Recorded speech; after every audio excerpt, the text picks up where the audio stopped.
we'll now move to panel 2, titled Environment in Colonial and Post-Colonial South Asia. We are delighted to have with us the following panelists: Professors Sajal Nag, Professor of Modern and Contemporary History, Assam Central University, India; Professor Laila Mehta, Professor at the Institute of Development Studies, UK and Norwegian University of Life Sciences, Norway; Dr. Rohan D'Souza, Professor at the Graduate School of Asian and African Area Studies, Kyoto University, Japan.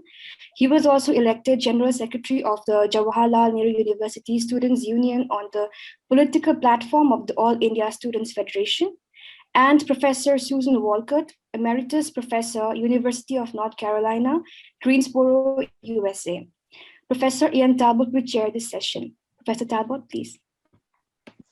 Right, thank you very much. I think without any more ado, because time is moving on, I think we should turn to the first paper. And if speakers could try and probably not follow my example and limit themselves to 15 minutes, that would be great. So I'm going to hand over to Professor Nag, who's going to be talking about vanishing rains, deforestation, declining rainfall, and desiccation in Northeast India.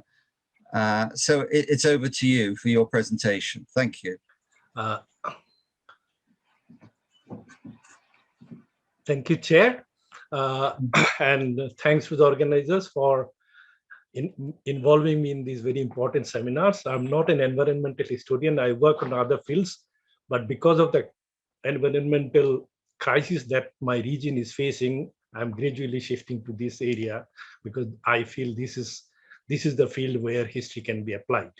I have a very long paper, but I have prepared a very small version of it.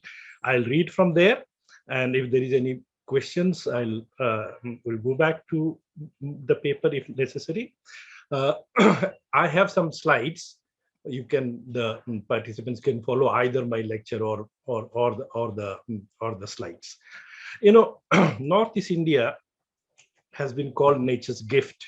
It is mountainous, it is thickly forested, massive rainfall, massive rivers, diverse wildlife, and a lot of forest dwellers called tribals who has an environmental ethos.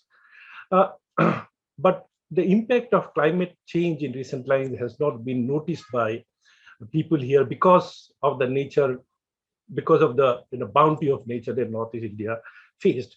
But unnoticed by politicians and statesmen, there have been some very important changes that has been taking place in last decade or so, more 1 or 2 decades. I'll list some of them. One is one of the largest city in Northeast region, Guwahati, has been facing dust storm every year during March, April, bringing life to a standstill for a week or so. Now, dust storm is something typical of desert areas, not a heavy rainfall area Northeast. So that is something very, very ominous. The second ominous indication that we have, the declining rainfall. We'll come to it later on. The third one is that near Cherrapunji, which is the rainiest spot in the globe, there is a place called Jatinga, which is known for bird migration and bird suicide. I'll explain it later on if there is time. And fourthly, thirdly, there is this small water bodies in the state of Manipur called parks, on which depend the livelihood of the people of Manipur. Now, there are massive number of parks which are gradually disappearing in Manipur, but the same state is also facing unseasonal and unprecedented rainfall and flooding. This is a hilly state, but it is flooding at a time when there is no monsoon, has long been over, during October, November every year. Source of this hurricane is said to be in the Arab Emirates. Now, these are some of the indications and ominous signals that I have picked up. I pick up one of them, that is the declining rainfall in Cherrapunji, which is supposed to be receiving the heaviest rainfall in the globe. I'll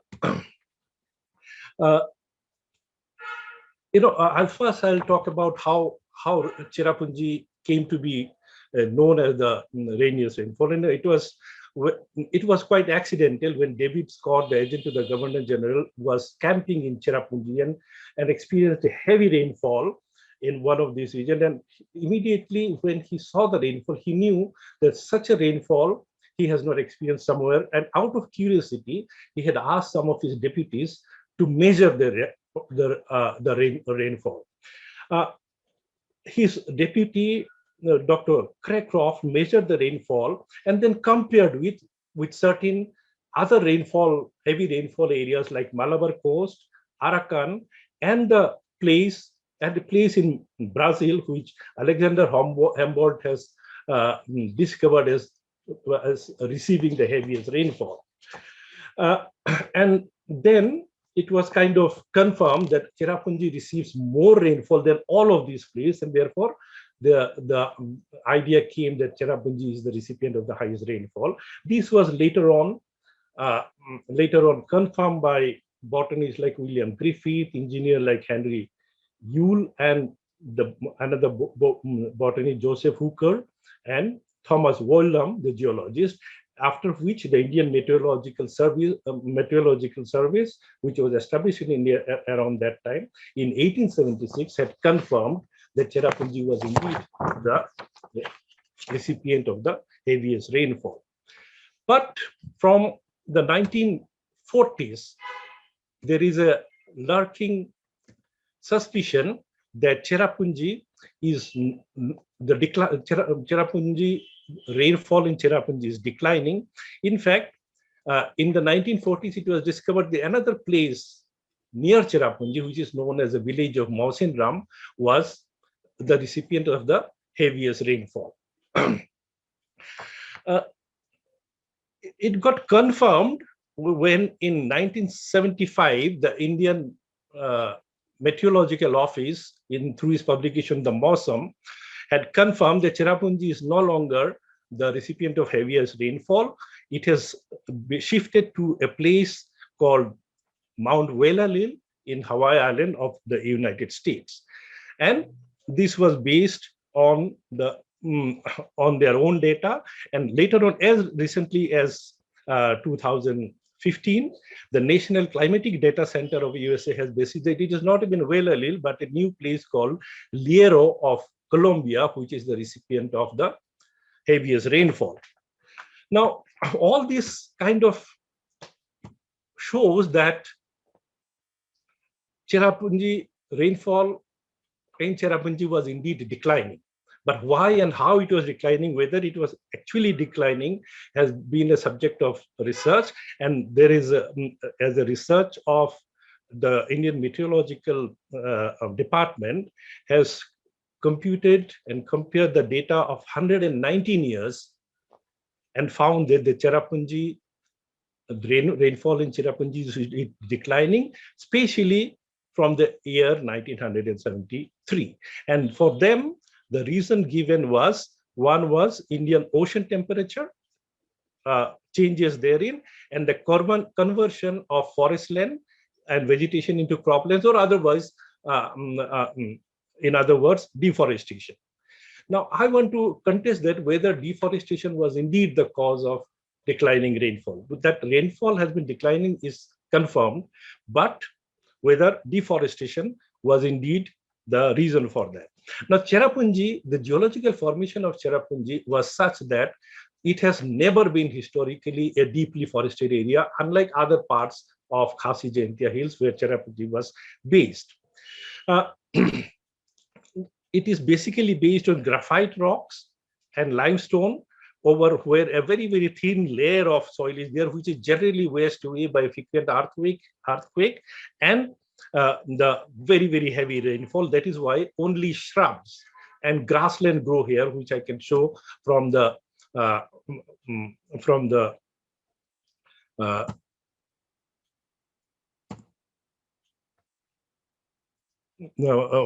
slides.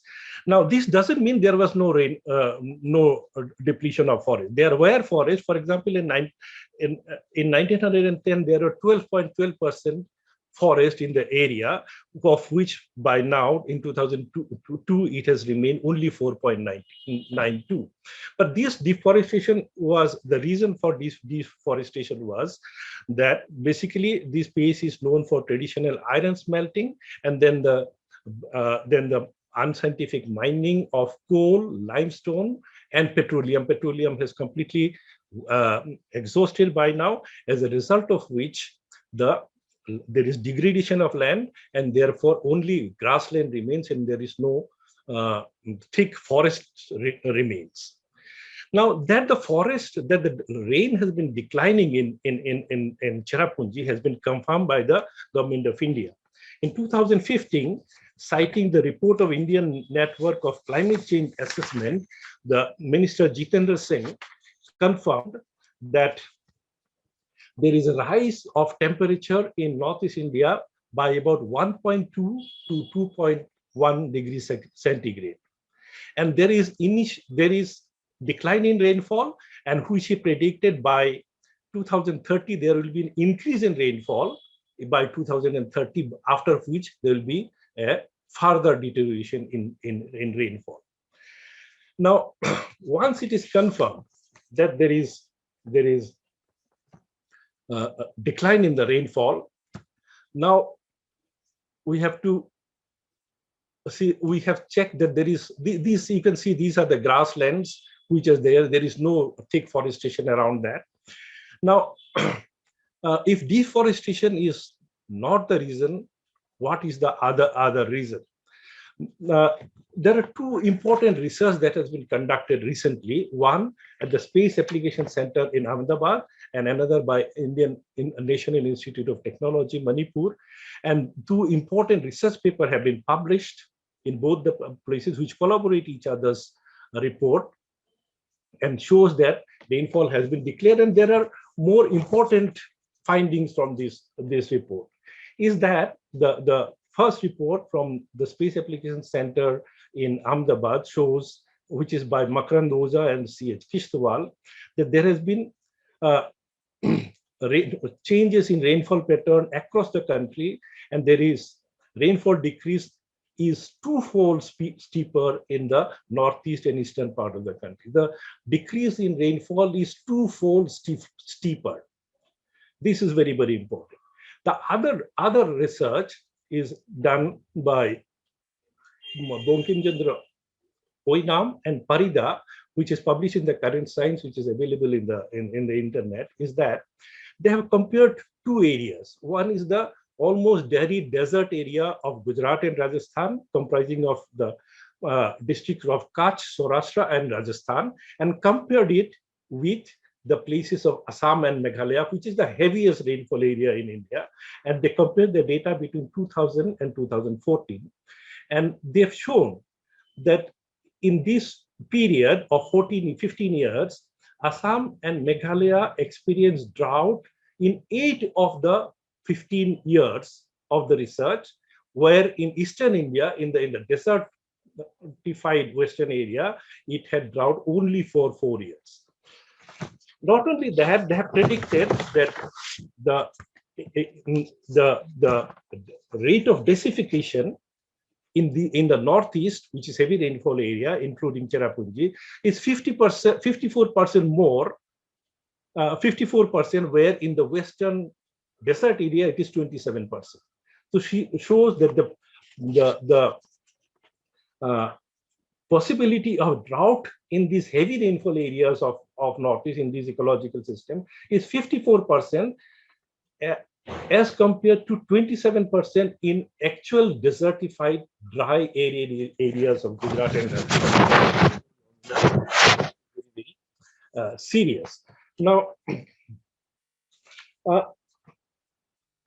this confirms that the overall climate change system, climate change that is taking place all over the world, is actually affecting Northeast, and the fear that the rainfall in Northeast India and Cherrapunji is declining is indeed correct. Now,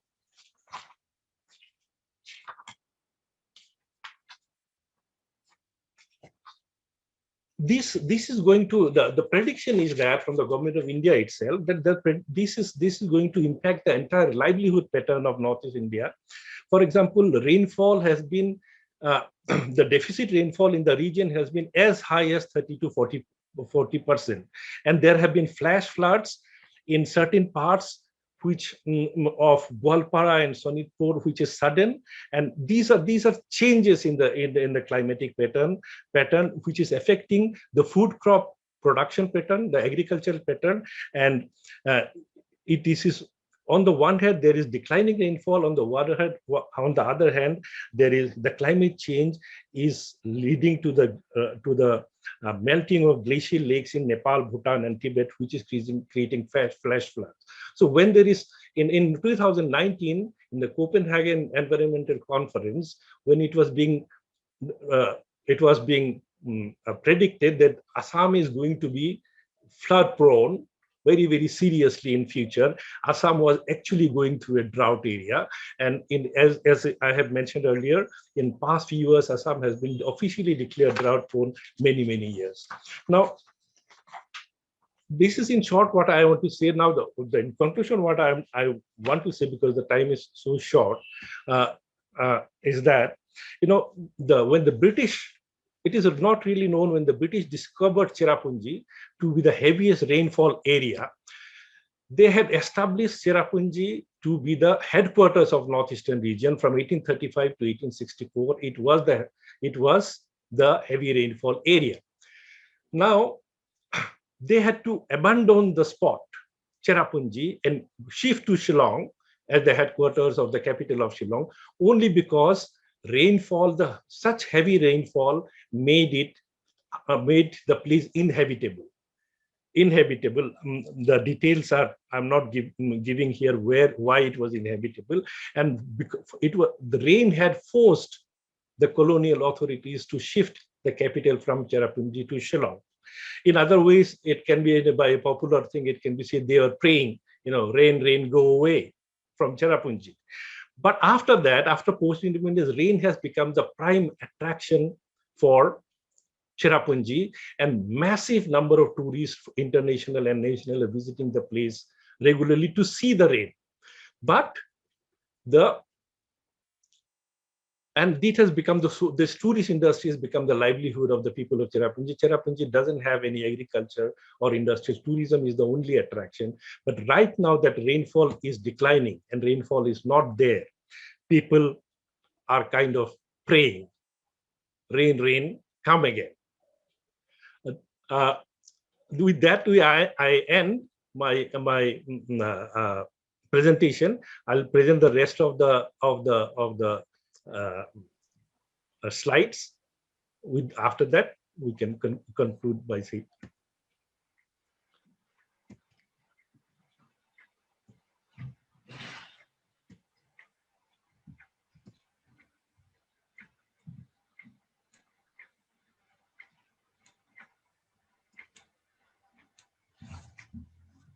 Thank you very much, Professor Nag, for your presentation. Thank you. I'll just finish the slides in 2 minutes. Yeah, sure. Yeah.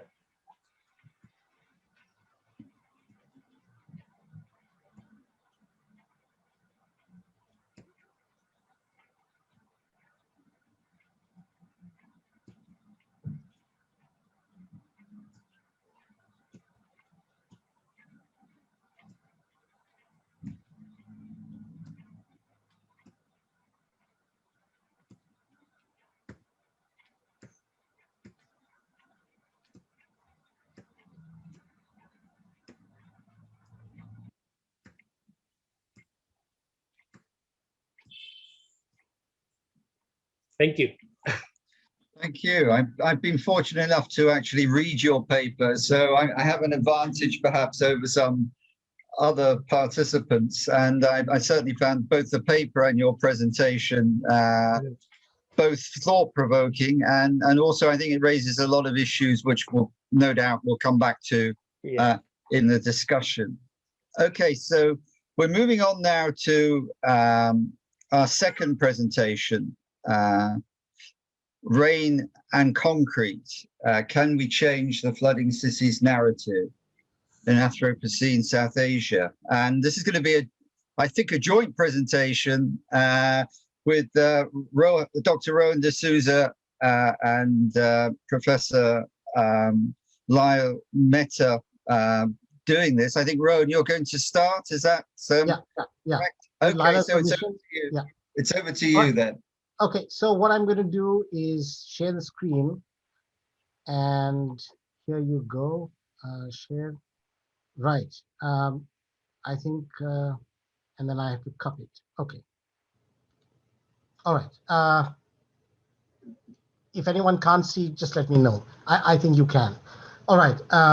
So this is a joint paper with Lila Mehta, and she's an anthropologist. I'm some sort of a historian.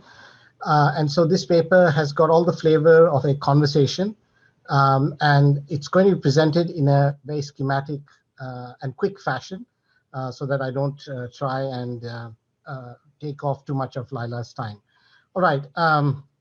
Let's start with the fact that as a conversation, it basically tries to talk to disaster studies, policy making, and urban environmental history.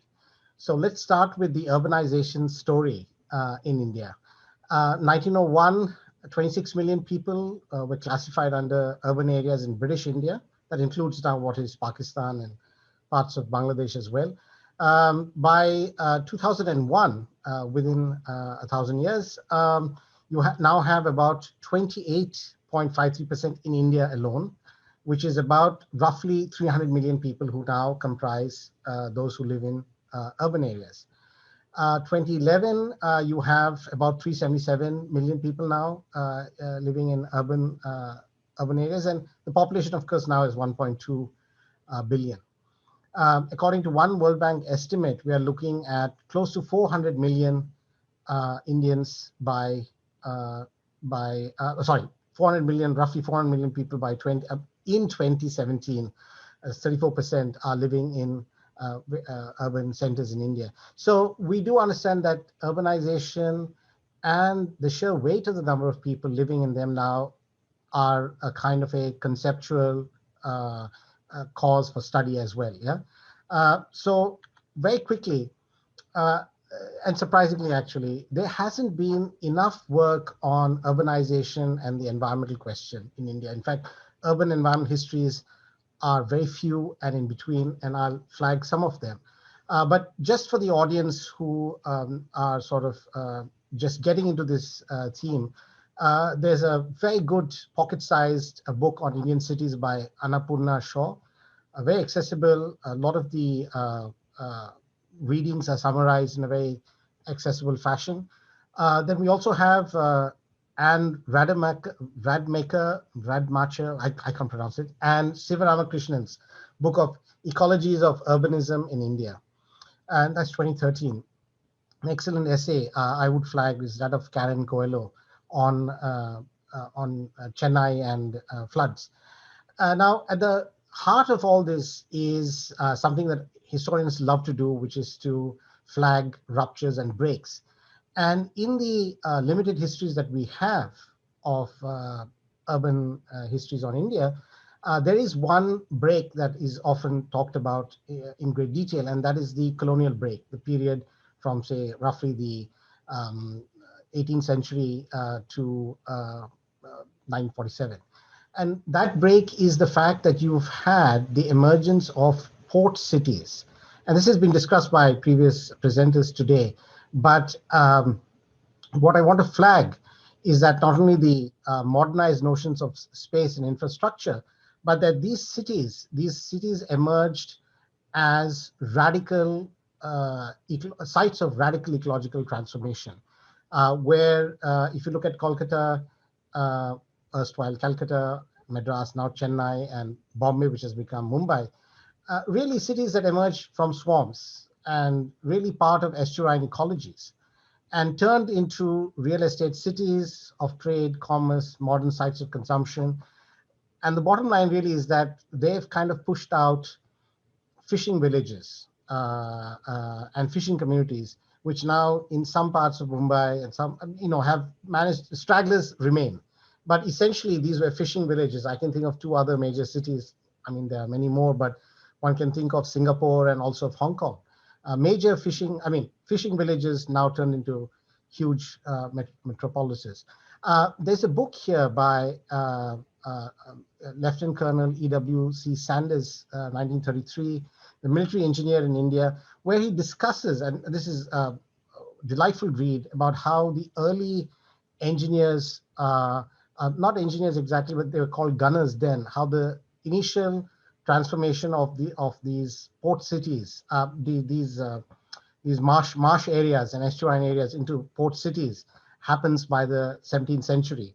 So I have a few maps, and it's very interesting that just as a factoid, there were no engineers in those days and professional engineers. So the persons who were appointed to first create a settlement, and that was usually through fortification, they were called gunners. Gunners because they really knew how to shoot and which was a nice place to shoot from and how to protect yourself. So gunners were often asked to set up battlements and then some kind of fortification.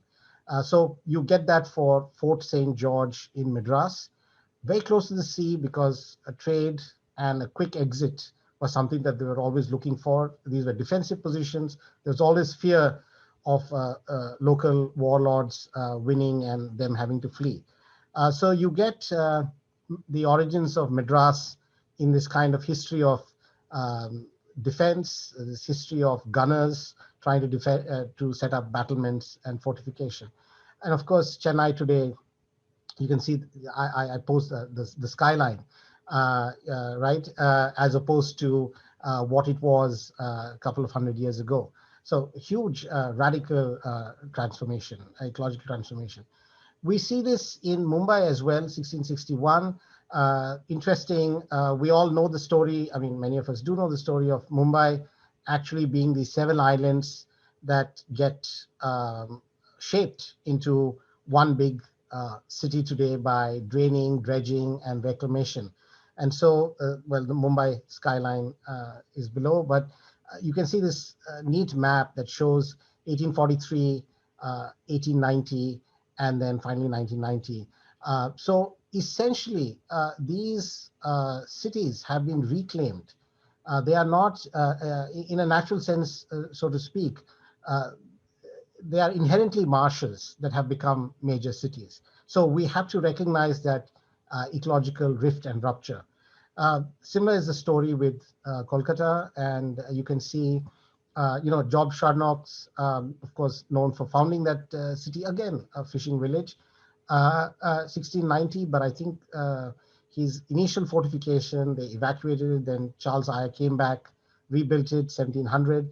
We have 2 delightful books, very recent, that actually carefully map out this transformation in Calcutta.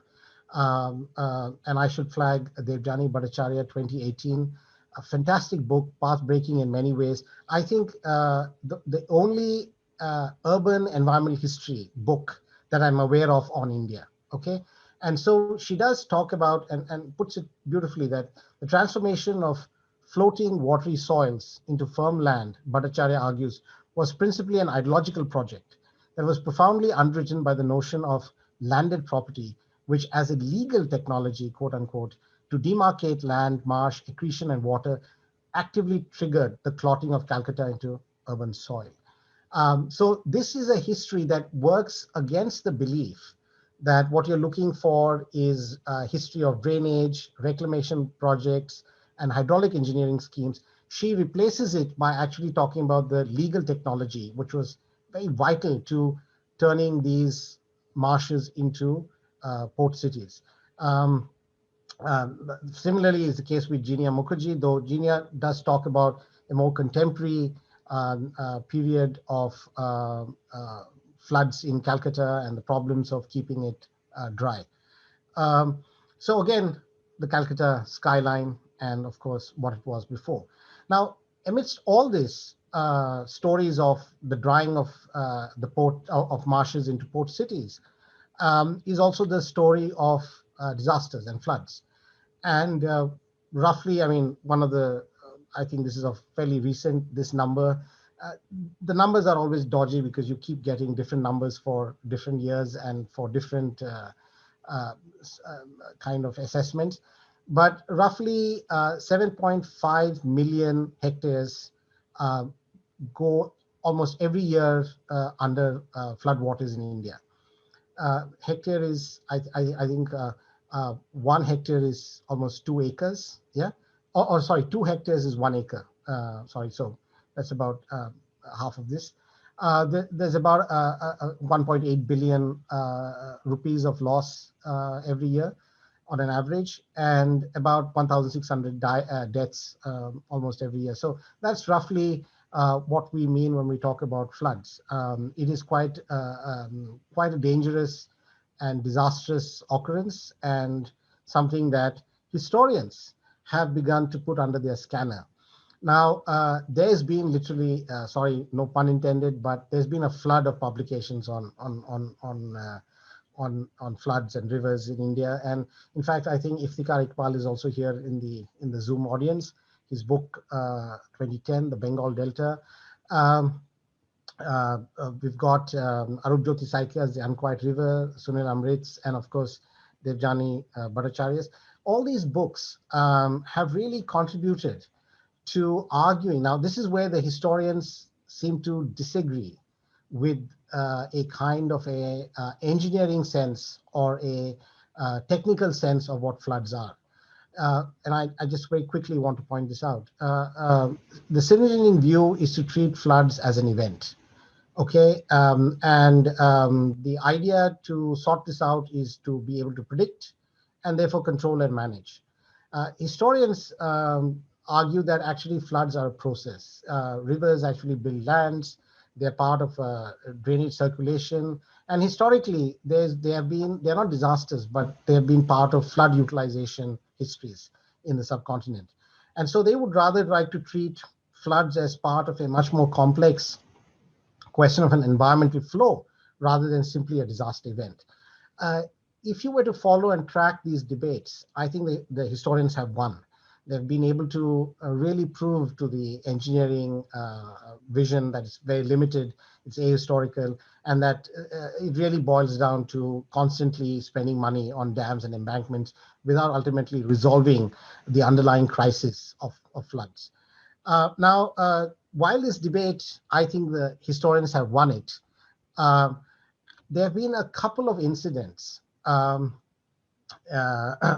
stunning incidents, I should say, that have actually changed the entire discourse, so to speak, that now actually even urges historians to rethink what they mean by floods.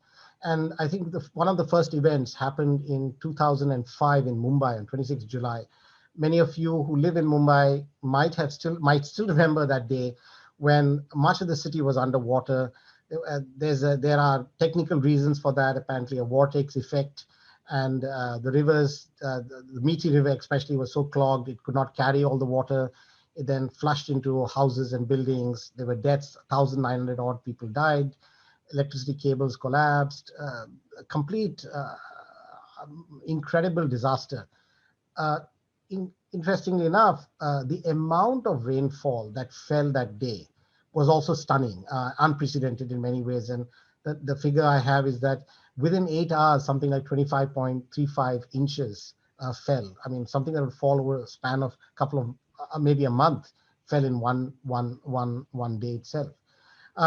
In 2015, you had a similar shock event in Chennai. Again, a huge amount of rainfall in a short period of time put the city completely underwater. Something like 347 lives were lost. Interestingly, the Comptroller Auditor General, a major parliamentary body, actually called it a man-made flood by arguing that the waters had collected in such a way because of construction, the blocking of drainage lines, all kinds of real estate projects coming up, and ultimately, really, when water should have flowed straight into the Bay of Bengal, it got blocked up because of bad construction. So there was that element that it was a disaster, but you cannot dismiss the human role in in aggravating and creating it. So we are now actually at a point where we wonder whether, is this the Anthropocene flood? Are we looking at a new climatic moment in which you're going to get short bursts of huge amount of rainfall in very minimal time? And are other cities going to be threatened in this fashion? There are some who believe that the future has already arrived.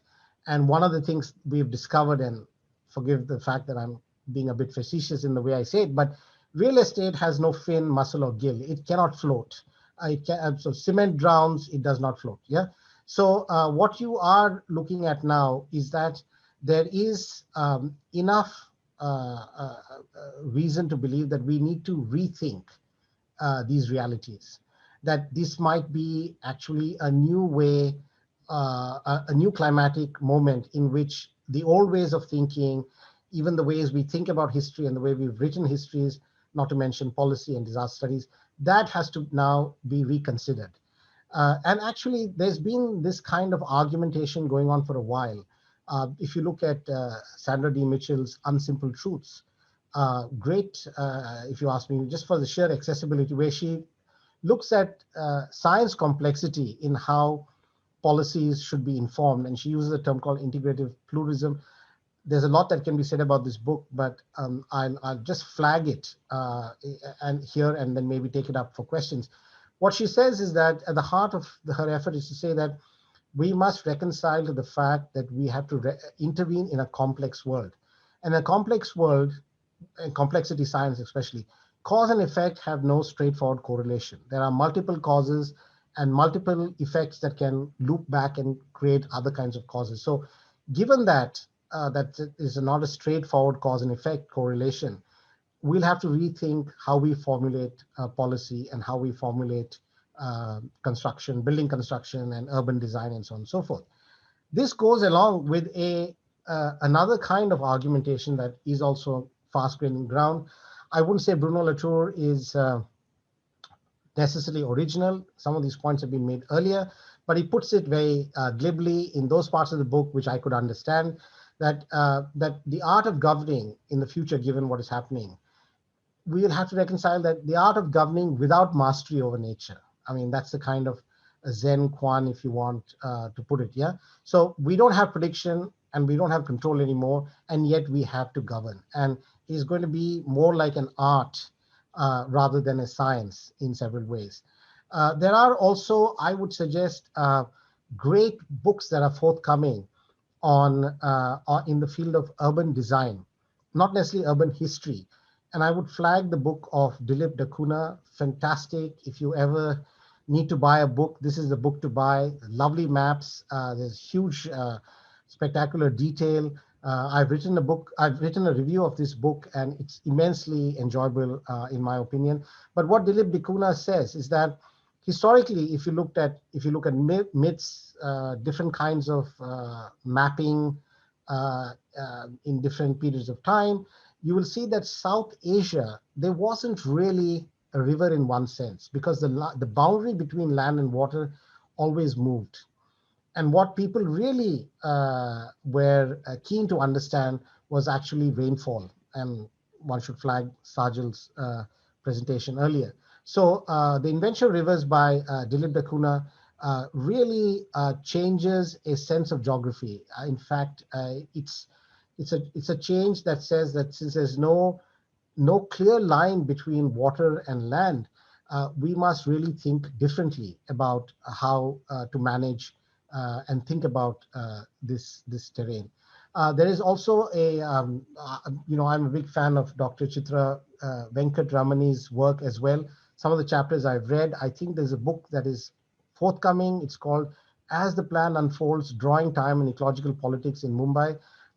Dr. Venkatramani teaches sociology, NUS. I don't know if she's attending this conference, but in her chapters that I've read and in the book that I think might be forthcoming soon, Dr. Venkatramani talks about how the Meठी River became a modern drain, and a use of design and anthropology and history shows how engineering visions, local perceptions of fishing communities, various kinds of planning bodies, civil society groups, how they actually have different perceptions about Mumbai, and how all of that actually in some way is in active tension in the fact that the engineering and government continues to see the Meठी not as a river but actually as a modern drain. So I think it'll be a very important contribution for us to rethink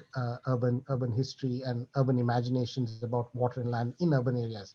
And of course, Debjani Bhattacharya's book, I think, has several very interesting ways of helping us rethink this real estate kind of imagination of cities being only really dry domains. So she writes about how Bengal's popular and vibrant riverbank cultures reveal a meshed riverland world that ran opposite to colonial political, legal, and economic practices, which stubbornly pursued ecological separation. So Debjani Bhattacharya, in many ways, through her book, suggests that there is no one imagination that Calcutta was permanently dry. That actually was an imagination that the colonial imperatives for real estate and for urbanization sought to realize. But actually, there are different imaginations that always competed and tried to say that there's this whole mesh of river and land and riverbank cultures, which actually rethought what Calcutta should look like. Now, I should end at this because I hope I'm not taking too much of Laila's time. In terms of the question we posed, the title of this presentation, can we rethink a different city narrative? And one of the ways to think about this narrative, and this is drawn from Kandiani's really meticulously worked book called Dreaming of Dryland, Environmental Transformation in Colonial Mexico City. It's quite a dense read, but there are parts which are absolutely brilliant, where she talks about how when the conquistadors, the Spanish first arrived, Mexico was actually like Venice. It was a collection of canal systems and water bodies, and there were dry patches of land in between. Yeah, and how that was dried up. And she argues that it got dried up because it was part of a class conflict. The emergence of the landowner in conquistador Mexico really pushed the case for drying up and turning Mexico into a dry land. Yeah. So in some ways, Kandiani flags a different question. Is the city only for the reptile? Or can the amphibian stage return? I mean, I'm sure you know what a reptile is, but reptile puts their eggs on land, but they use the water. Yeah. The amphibian actually is quite someone who is quite capable of using both land and water. So to cut a long story short, my conversation with Laila and her conversations through the Tapestry Project is that given what we understand to be the new climatic challenges, intense rain, short periods of time, massive flooding, can we now rethink cities as capable of floating, of being adaptive to marsh and estuarine and swamp conditions? Or do we still insist that they should be dry land? So I leave that open, and I hope, Laila, you have some time to finish your presentation. Thank you. Right. Thank you so much, Rohan, and many thanks to the organizers. I'm just trying to get my screen going. Just a minute. Can you see my screen? Yes. Yes. Okay, brilliant. So many thanks to ISAS and Southampton for this very exciting conference. I'm not an environmental historian, so I'm really privileged to be here. So that's why Rohan has done most of the work. But I think I'll give you a short example of how myself as a sociologist working on environment and development I've gained a lot, and colleagues, from working in this interdisciplinary way with environmental historians such as Rohan, and also Vinita Damodaran, who's a colleague at Sussex University. So I'm just going to speak for about 10 minutes or 5 minutes. And I think what I want to highlight is, so we've got this project, we've been working now for a few years, looking at climate change and uncertainty, and whether uncertainty can be an opportunity for transformation from below. So when we talk about transformation in this project, it's not like the way Rohan spoke about it in terms of transformation taking place through neoliberal capitalist development trajectories, but actually transformation as something that is deliberative, that really seeks structural change, given the huge compelling challenge that we have from climate change. And we've heard eloquently about all these uncertainties through floods, rain, droughts, etc. So all this is sort of compelling us to rethink how we can understand the city, the marginal. So our starting point is marginal environments in this project, the Tapestry Project, which is part of the Transformations to Sustainability Program, multiple funders, and all the details are up there. And I think the historical analysis has really been a key starting point because we do know that impacts of climate change are increasingly characterized by uncertainty, and planners do not know how to deal with uncertainties. They react in very static ways, and Rohan has already spoken about that engineering mindset of control, but that doesn't really work. So there's limits to this kind of managerialist control of uncertainty. So we need to understand maybe lessons from below. How have local people adapted with and lived and understood these questions? And this is where the Tapestry Project comes in. And here we're looking at different patches of transformation. So we're looking at bottom-up transformation in marginal environments characterized by climate uncertainties. And these marginal environments have attributes that are both biophysical, so increasing exposure to climatic vulnerabilities, but also, these are very marginalized people very often, Adivasis, fishers, people that do not count often in the mainstream. And I think it's important to flag that these are very stereotyped by images such as they're on the edge, for example, mangroves, these are marginal drylands, these are unproductive, etc.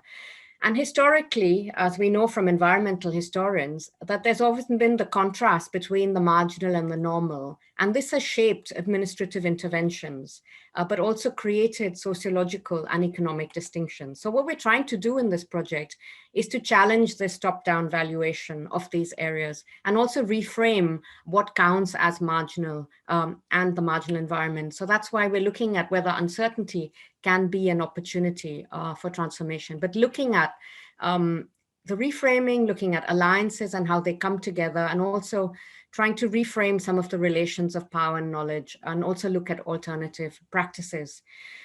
So we're looking at 3 patches. So the dryland of Kutch, we've already heard a little about Kutch. We're looking at the Sundarbans and Mumbai.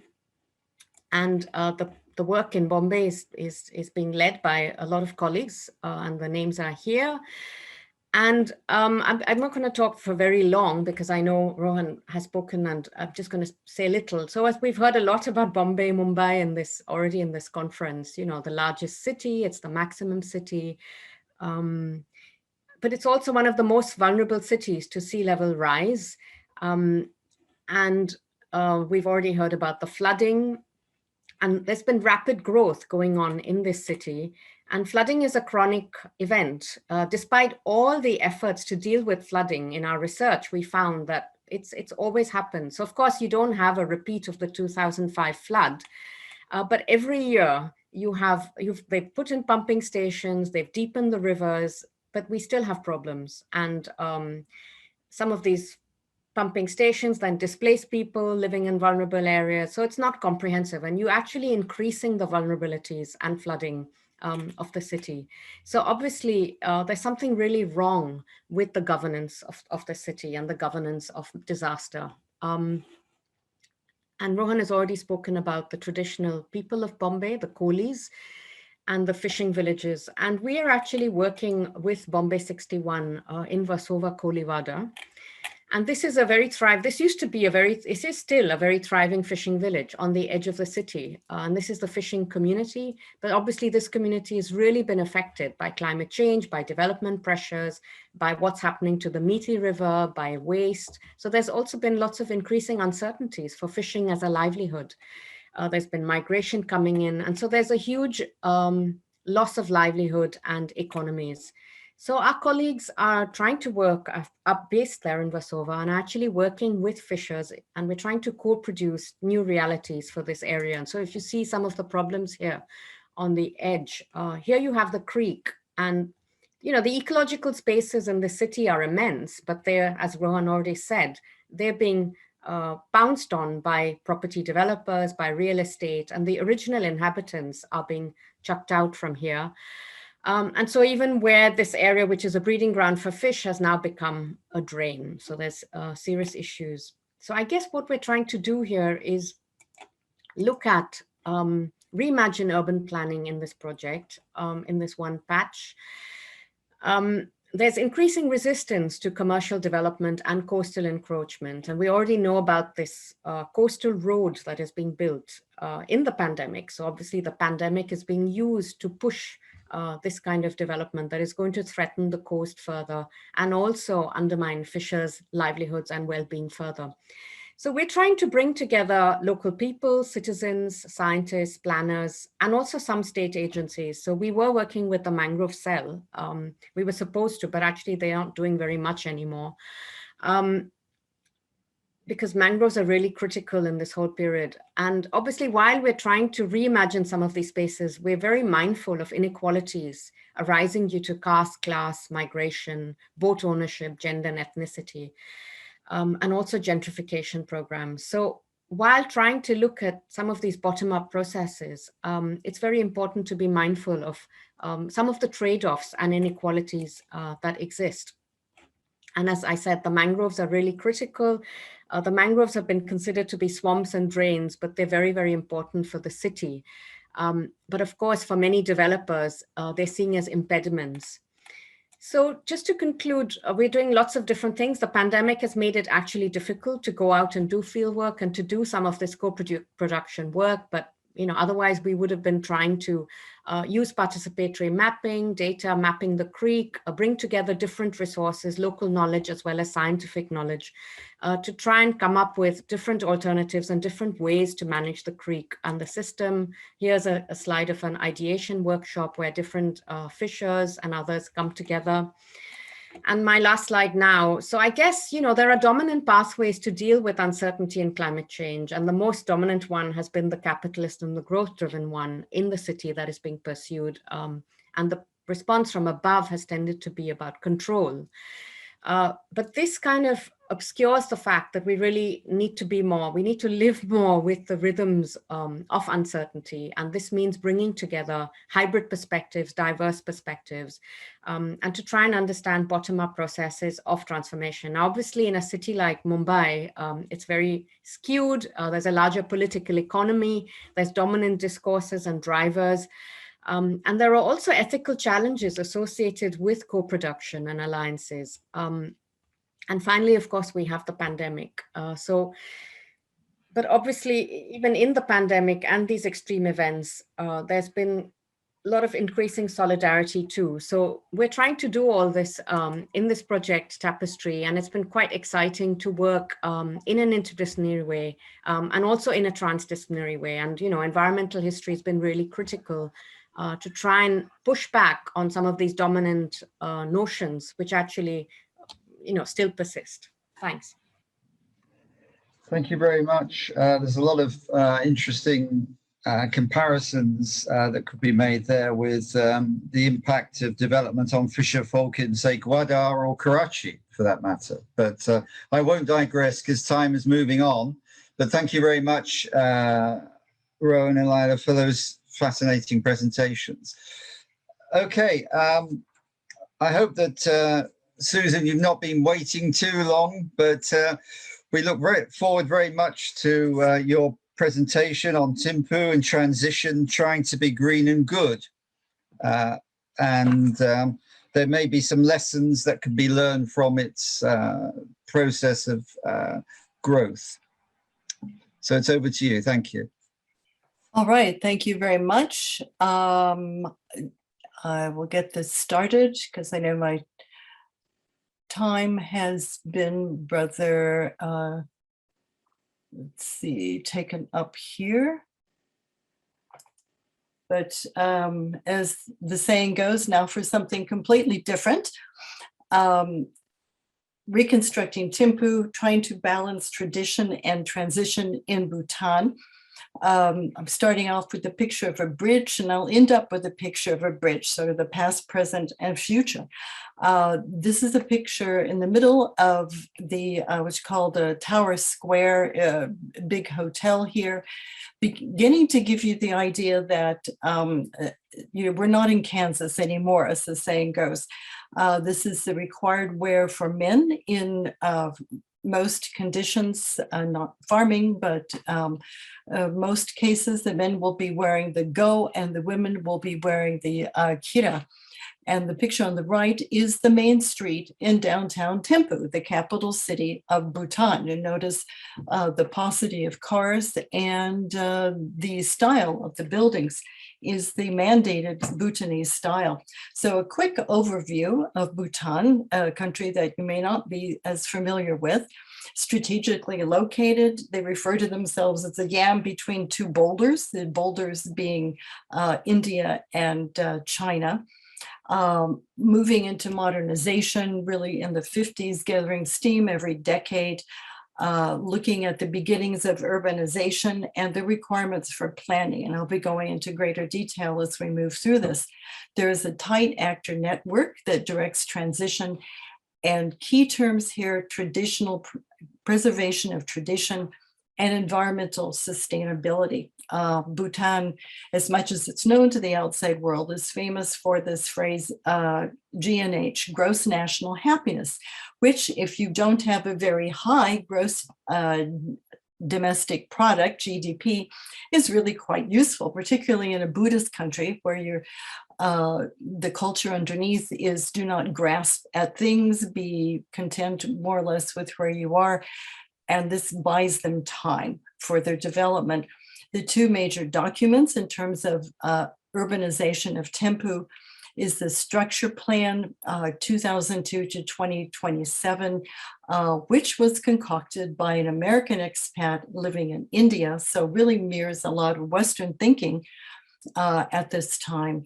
And 2018, the more recent strategic environmental assessment of the Thimphu structure plan. So I'll be going into those. A quick look at the setting. Again, what's in parentheses is the numbers for Thimphu, the capital city. Bhutan itself is a bit over 39,000 square kilometers, 1749 of which are in the capital city. And here are important numbers for you: 71% forested area in Bhutan, 43% forested area in the capital city, 3% agriculture, 4% meadow. That's according to the National Statistical Bureau 2020. Fairly current numbers then. Population of the whole country, 749,000, so fairly small on the world stage, 24,000 of which are in the capital city. Only about 1% annual gain in population. So slow gain. Life expectancy looks pretty healthy, 71.5, median age 29, so lots of young people, in other words. Exports to India, or at least 40% of its total exports. Of this, 90% are hydroelectricity. We've had a lot of talk of water. Bhutan is a case of lots of water, but some shortages. 4 major functioning dams, 1 dam under construction. It's the only dam that's a big dam. The other 4 are designed on purpose as small dams. Again, small steps toward modernization, big focus on environmental impact. Occupations as of 2017 estimation: extractive, in other words, mostly sustained sort of subsistence agriculture, industry, about 42%, again, always keeping in mind the very challenging Himalayan setting of this country, and services 42%. This is really the road to the future. Being a geography professor, I have to use a bunch of maps. So we'll start out with one that shows the location of Japan, location of Bhutan really jammed up with a small, the Chumbi Valley, which used to be Sikkim, between it and Nepal, but a highly mountainous region. And since this map was drawn, really the official map cuts off this area. China has infiltrated, and reality on the ground has shrunk this sector of Bhutan. When you land at the only international airport in Bhutan, it is in Paro, which is outside of the capital city of Thimphu. You notice it has one whole runway.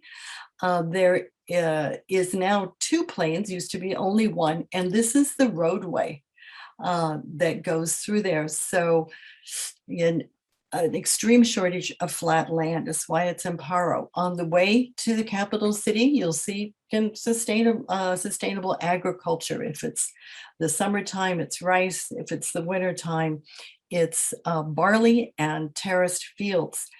This is an overview of the city of Thimphu. Again, you'll notice it's in a valley surrounded by mountains. Quick history background. The Wangchuck imperial family since 1907, when they assisted the British expedition, the young husband to Tibet. 1910, Bhutan became a protectorate of British India, which guides its foreign affairs and defense. In 1949, India became independent and stationed this military training team in Bhutan. And we'll see where those are stationed in the city of Thimphu. In 1955, Thimphu became the capital city.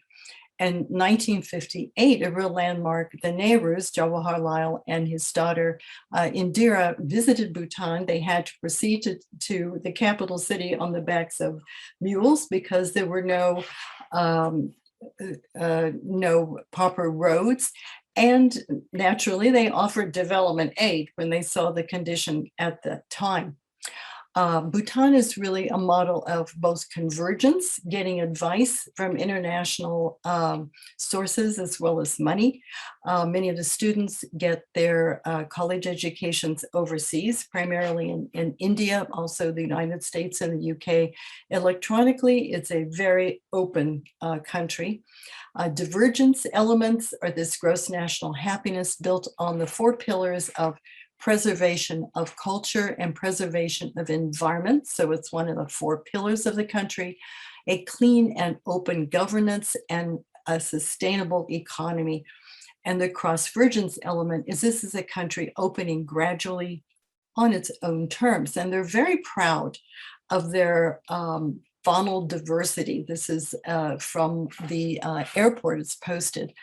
Article 5 of their constitution has conserving natural resources and maintaining a minimum of 60% forest. How this is determined, India does flyovers, remote sensing for Bhutan, and then eventually over the course of years releases this to Bhutan after India studies it. And they go over it with a what you just saw, sort of a handheld device to try and figure out how much of this is actually still forest, 71%, keeping in mind the mandate of 60% forest. The Asian Development Agency lauds Bhutan as one of only 2 carbon neutral countries in the world. That's not a small accomplishment. Thimphu has about 17% of the population of the country, urbanization 2.98% of the entire country.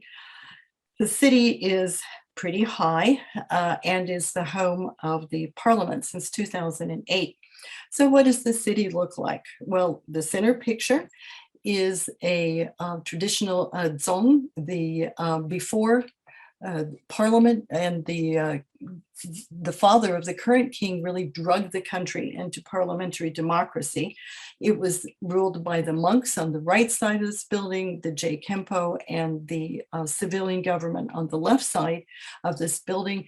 It is the only capital city in the world that has no traffic lights. Traffic is directed by policemen standing in this traffic box and waving their hands around. They had briefly traffic lights, and the king said, "My people don't understand what's red, orange, green, yellow. Just let the people be controlled by the people." And it's a good Buddhist country. Lots of dogs sleep by day, howl by night. The Thimphu is a mixture of 16 traditional villages. You see the city core is in the middle, but these are 16 villages that were now sort of smushed together. And the figures are the percentage of population that live in each of these areas. And if you look at this view, you see really it's a winding city because it is along the banks of the Thimphu Chu, or the Wangchu, Chu meaning river, that goes through town. And here's again another map. Here's the major river going through town, because this is the only buildable land around. Industrial, such as it is, concentrated toward the center. Housing, they try to keep it off the steeper parts of the hillside.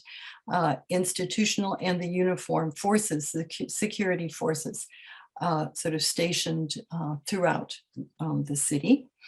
If we look at a more detailed remote sensing image, again, housing, but the point here is the extreme concentration along the banks of the river.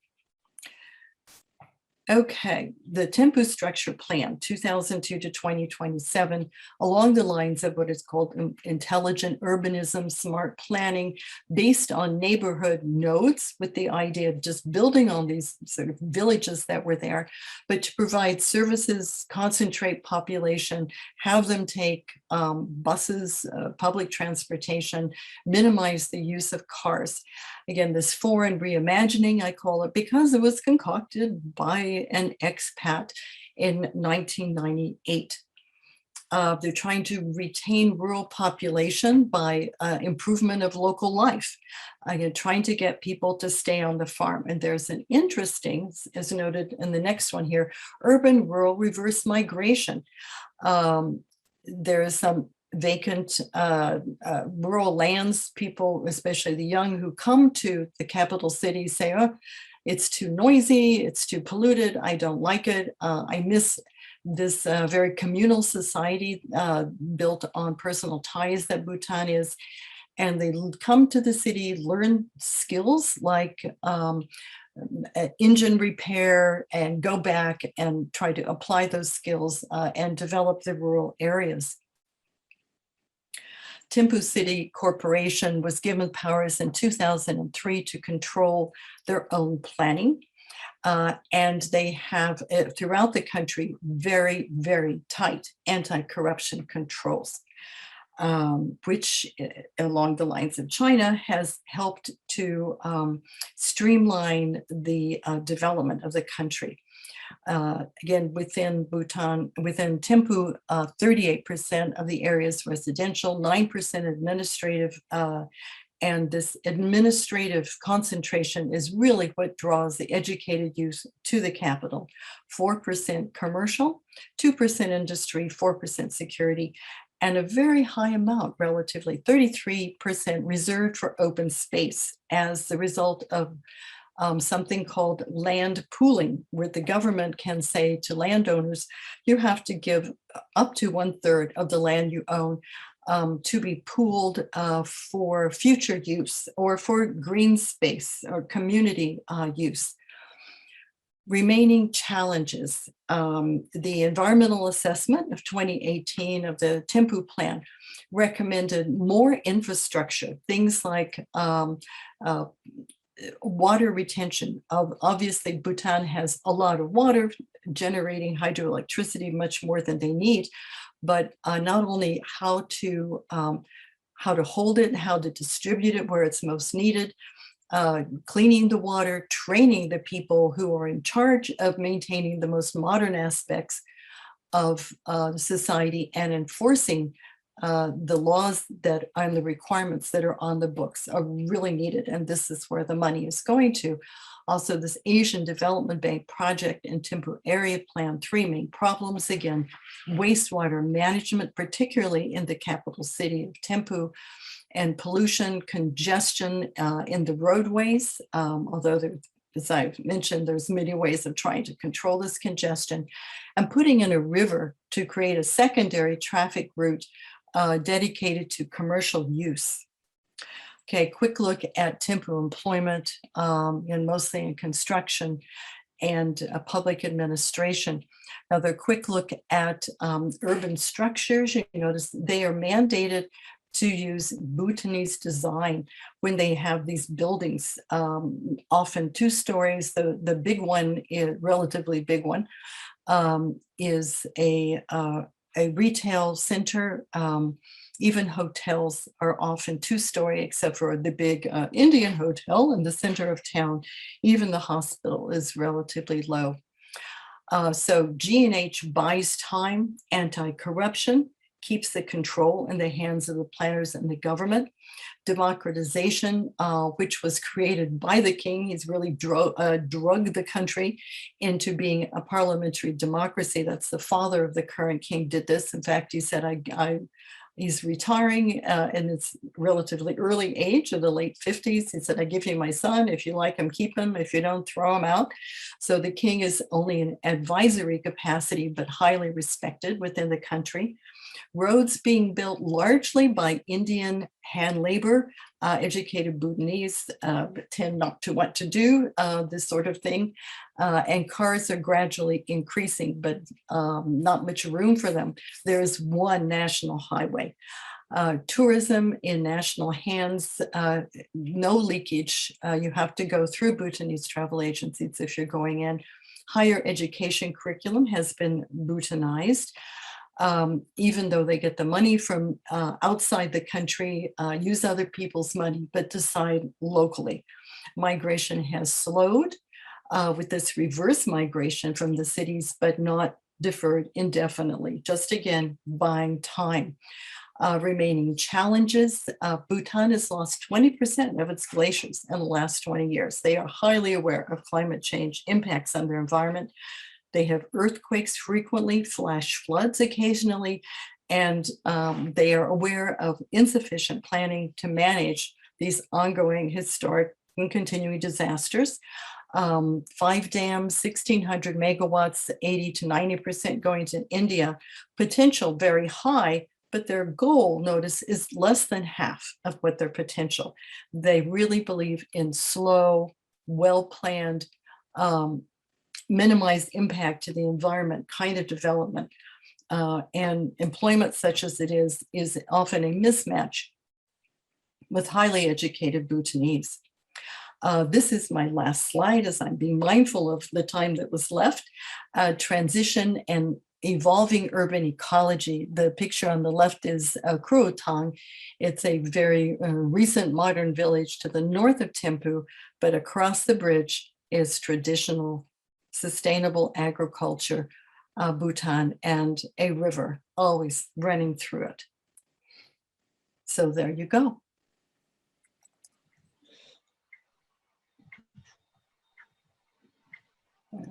Okay. Thank you very much for that presentation about a part of South Asia, which few of us probably have visited and know about, but it's fascinating in terms of the contrasts between the urbanization experiences in other regions. And yet there are challenges, as you say, even with an attempt to slow migration and development. Okay, we've got about 15 to 20 minutes, I think, for discussion now. Perhaps I'll take the opportunity as chair to start things off, and then we'll see what comes in terms of comments and questions via the chat. And I think this is really a question open to all the panelists, and that is the issue of unplanned development. We see in Thimphu an attempt to prevent sort of unplanned development, but many people would think that one of the factors in urbanization, rapid urbanization and environmental degradation is actually the issue of unplanned development. And I wonder whether any of you would want to comment on that.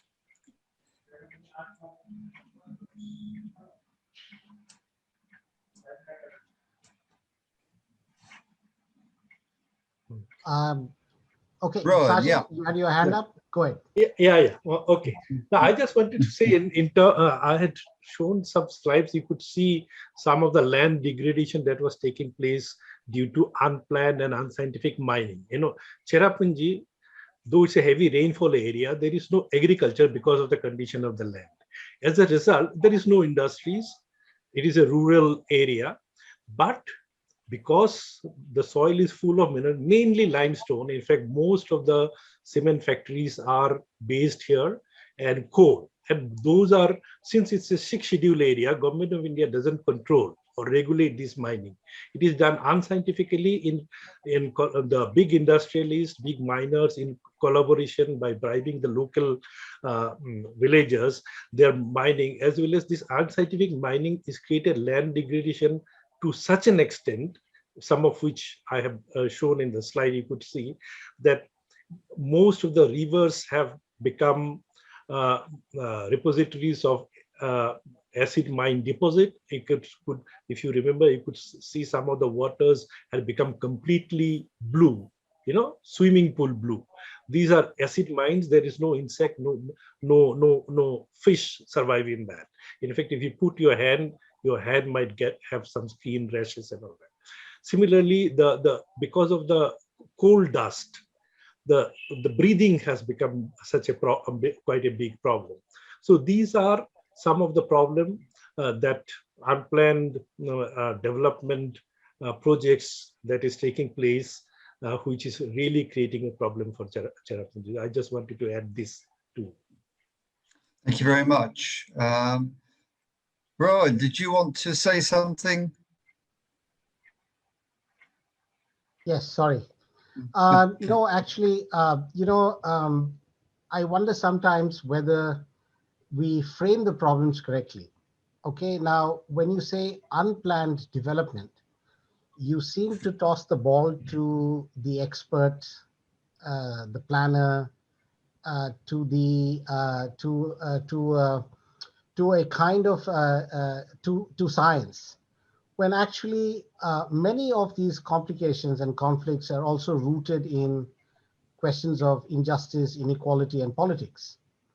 Yeah, so it's not only the planner who saves us; it's also the resolution of tensions involving power and politics. Yeah, so I think one of the points I think which the Tapestry Project has been also very attentive to and very acutely aware of is that it's not about a kind of error of judgment at the highest level, or the fact that planners have probably, for some various reasons, not been able to implement their wisdom, but really that there are many voices that need to be brought into a kind of a dialogue in order to see how good outcomes can be realized. Yeah, so if you pose it that way, then it doesn't really become, in a very narrow sense, an unplanned development. It really becomes a problem of democracy. Yeah, so I just wanted to underline that. Yeah, thank you. No, if I could just briefly add, actually. Yeah, I wanted to also flip it around. Like, we need to ask who is doing the planning and whose voices count and whose perspectives feed into that and whose interests. So it's easy to say, oh, this is unplanned, but actually, these are particular interests that are being promoted over others. So there's a contestation around what constitutes planning, what constitutes sustainability, whose voices are being heard. And, also just ignoring the rhythms of nature, of ecology in these cities. We've already heard about the history of these cities, which actually were swamps, were fishing villages, had creeks, and there's been building all over them. So I guess, you know, I work in development studies, and there's no unplanned development. There is a kind of planning, and there are certain interests, and certain people are promoting their planning over others. So there can be unintended consequences because you haven't thought through everything. You haven't brought through all the perspectives. But that's I would just mention from Bhutan's point of view, perhaps it's not as comparable because the scale is so small, but they are grateful in a way to India and Nepal because it shows them where they do not want to go. Don't want to do that. And the mayor's office is open once a week for anybody to come in and talk to him. The king has said, send me your ideas, I will look at them. The king travels throughout the country to speak to his people and so on. And there's a very strong communitarian culture knitting this together, and a strong tie to the land, this sort of perhaps a bun in addition to the Buddhist idea, similar to Shintoism in Japan and so on. And Tibetans look to Bhutan and say, gosh, you know, if we weren't the way we are now, maybe we could be like that. So it's a highly networked society that has really made a point of listening to each other and trying to prevent this. That having said, it's a strong government. They have moved villages away from riverbanks that are eroding and flooding. The monks were used to go out and tell people you need to not use open fires, you need to use these enclosed stoves that we're giving you. So it's an amazing model of what a cooperative communitarian society can be like. Do you think that it can be scaled up? Because obviously, as you've said, you know, Bhutan is small scale in terms of its population, and the pressures that come as a result of migration. You talk very interestingly about reverse migration, but is that going to be possible, you know, in other contexts? You know, I don't know. I'm just raising this as a, you know, as an issue. Presumably people come to Bhutan and try and learn from the sustainability of the system there, but do you honestly think it's possible to scale up? I think certain aspects are this strong anti-corruption is certainly more similar to China, but is very seriously taken in Bhutan. The notion of people in power making an effort to listen to the people is, I think, a good aspect. Certainly parts of this come from the indigenous culture that you can't easily replicate. But this very conscious and constant look at environmental impacts and the use of remote sensing to monitor in great detail what's going on where, and then trace who's responsible for that. A price is paid very quickly in the Himalayan environment when you build where you're not supposed to, when you have erosion and that kind of thing. So aspects of it, I think, could be more duplicatable in other places, and things like ecology, impact on the animals and so on. It's a very holistic picture that they have consciously done. I think that Nandini is asking a question. Is there any opposition to the hydropower projects in Bhutan from local people?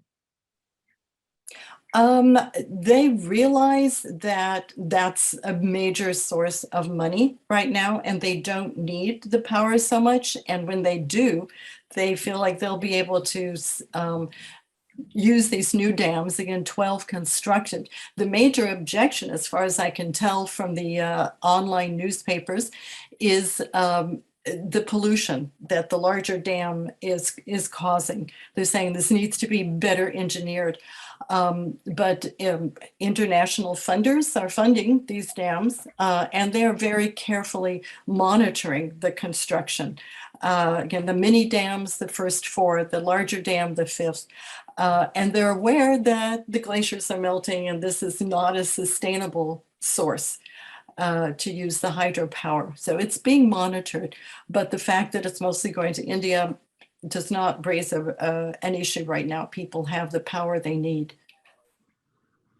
Thank you. Another question in the chat, again for you, Susan, is about Bhutan's engagement with Sustainable Development Goals, and also how is it protecting its cultural heritage, which I think we saw glimpses of in some of the slides that you provided, despite the multiple environmental and systemic risks. So how is Bhutan trying to protect its cultural heritage? That's something that came up, of course, in the papers in the first panel, in terms of cultural heritage. Yeah, I think any society that can claim to successfully modernize needs to first identify what aspects of its cultural heritage, a big category, they're going to continue that will not block or impede their modernization. For Bhutan, some other aspects that are fairly unique. Again, this has to do with what happened to the Lhotshampas, the Nepali immigrants that I didn't get into. It's an issue in its own, but visible identity like the clothing, the style of buildings. These are outside stuff, but then also cultural heritage, things like weaving. They're teaching people not to weave things they can sell in the Western market and opening it for tourism, but preserving cultural heritage in that the lakangs, the temples, the festivities are basically for Bhutanese. Tourists can't go everywhere. The country sometimes closes off sections to maintain those practices by and for Bhutanese. But the notion that the environment is important, again, sort of going back to these Bon type beliefs, is a useful one in an age where environmental protection and ecology needs to coexist with the impetus to modernize, but again, gradually, and adjust and monitor, as they did with the traffic lights. If it doesn't work, we don't do it. We do something else. So that's it. Thank you for that. Are there other questions for the other panelists? Susan's been worked very hard in terms of the questions that's been coming in her direction. Do people have questions they want to raise about port cities or aspects of this sort of climate change in terms of this excessive rainfall and how concreted over cities are particularly vulnerable to that? I know the same sort of process in Lahore. I'm sure Tahir Kamran, who lives there, would also remember the July 2018 floods there, where 250 millimeters of rain fell in 24 hours. Excessive rainfall that brought torrential floods to the city. So do people have other questions that they want to raise about these kind of issues? There are questions in the chat for everybody. I think from Satish Kumar. Right, I'll have a look and see what he's saying. Right, okay, yes. Under principles of self-organization, uncertainties can be a normal, perhaps not. How do we square the risks when, as a society, we are not self-organized, but more a product of deliberate interventions? I think he's addressing that part to you, Lila, particularly, but obviously Rowan might also want to come in, or Sajal might want to come in as well on that one. Okay, I think in our project, what we were trying to do is there are societies and there are there are realities where, you know, there's a lot of adaptation and living with uncertainty. So we're trying to learn on those principles. So that is also part of the deliberate approach. So you are iterative, you're flexible, you adapt. Pastoralists do that all the time in dryland Kutch, for example. In the Sundarbans, another patch where we are, people are doing that all the time. But you often find planners lack that. I mean, the pandemic is a great example where you haven't had that kind of learning and iterate, especially here in Europe where we are. Britain and other European countries really should have been learning from the experiences of East Asia to really deal with the pandemic. So I guess it's about that mindset of how you live with uncertainty because it's here to stay. And that can be deliberative too, but it's just about flipping things. It's not about control, but it's more about, you know, being less managerialist about it and less top down and less controlling. It's not about control. It's about, you know, iteration and adaptation. Rohan, you may want to add. And I think there's a question for you also from Satish. No, not necessarily just a comment, but just to reinforce what Laila was saying. You know, from a sense of how we write history, there are imaginations and there are assumptions in the way we frame problems, yeah, which we are all aware of. One of the questions that we try to pose constantly is that did the reptiles write the history of the amphibian, so to speak? Yeah, right. You know, have we been too land-centered in how we've imagined our possibilities and our realities? Have there been different kinds of ways in which people have negotiated different terrains? I mean, some have lived in watery worlds and have not really had a certain hard notion of land as we assume and take for granted. Yeah. So the bottom line in all this is that there is a way in which you want to proceed by challenging assumptions that you take for granted and given and rework them. And then you may ask very different kinds of questions. Yeah. And I think that was really what the exercise at Tapestry Project, and that's the kinds of ways as some of us in history are trying to rethink. Yeah. So for example, in the 60s and 70s and 80s, there was a lot of emphasis, at least in South Asia, on peasant histories. Yeah.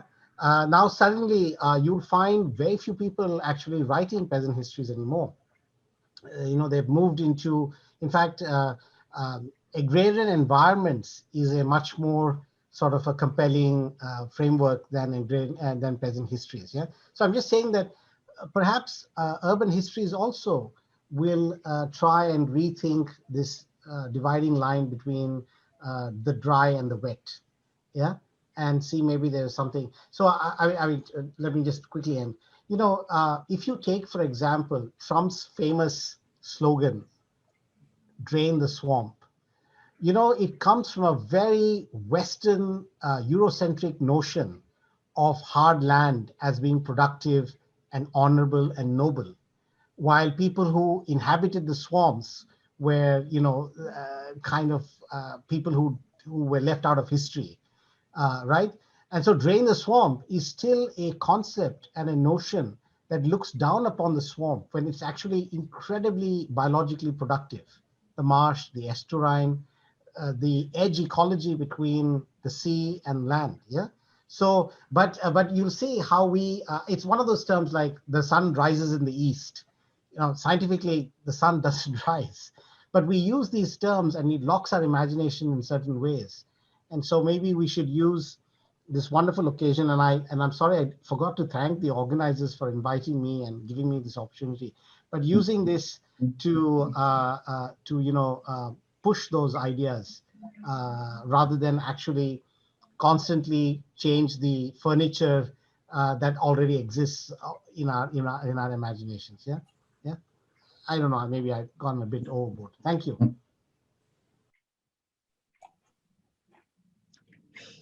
A comment which has just come in from Nandini, which I'll read out, about the issue of big climate change being upon us and adaptation. and people's movements, environment and human rights movements around development projects in South Asia. I mean, there's been a long history going back, to opposition to dam construction in India of people's environmental movements, and displacements of local populations as a result of this kind of development that's going on. Again, just throwing it out to all of the people on the panel, and perhaps this should be our final sort of comments, really, as time has moved on, unless anyone has a burning question that they want to raise, and that is, are these kind of potential conflicts now entering a new stage? There's been organizations of fishermen in South Asia that have been talking about displacement. There's been tree huggers. Are we going to, in a situation in which there's more climate change, at the same time more desire for development, and even perhaps mistaken ideas of controlling and managing rivers, which has been mentioned, and I'm sure will come up in the discussion tomorrow. Do you see it moving forward that there's going to be more? I can say there's one question come in for Professor Nag, which could be the final one. But do you see a context of more conflict between people's groups, environmental groups, NGOs, and governments and developers going forward?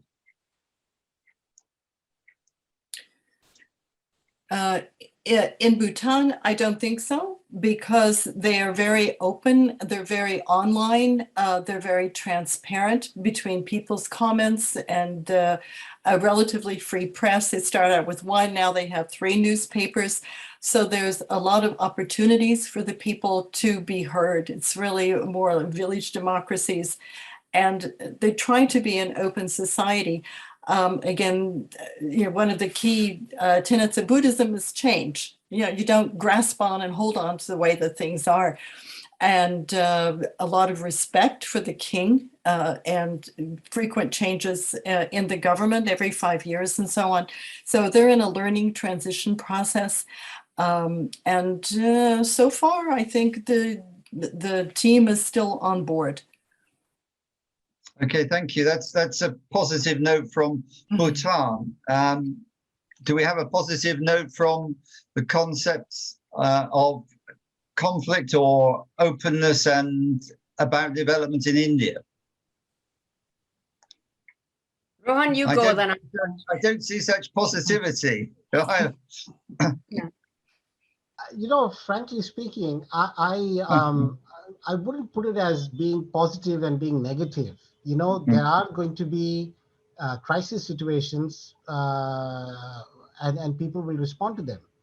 And as long as you have democracy that is meaningful and workable, those challenges will be addressed. But if you have, as you have it now, where people get thrown into jail for sedition, and I'm going to say this, you have an extremely dangerous situation right now in India, where it's a very compromised democracy.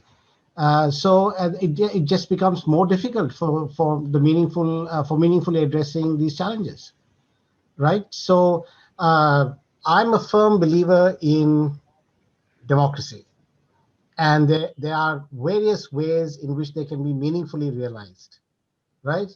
And so as long as we behave as citizens, we are focused on our rights, and we debate the issue of justice, I think we have a chance. And if we corrode that capacity, then of course there are dangers.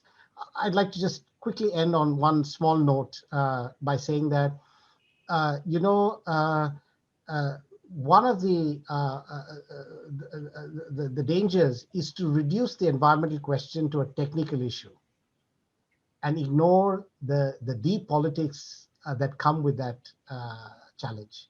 And so I think that any occasion like this is at some point also a question of debating injustice, inequality, and power. And ultimately, the whole question of politics is a moral choice. It's not just a question of interest and power.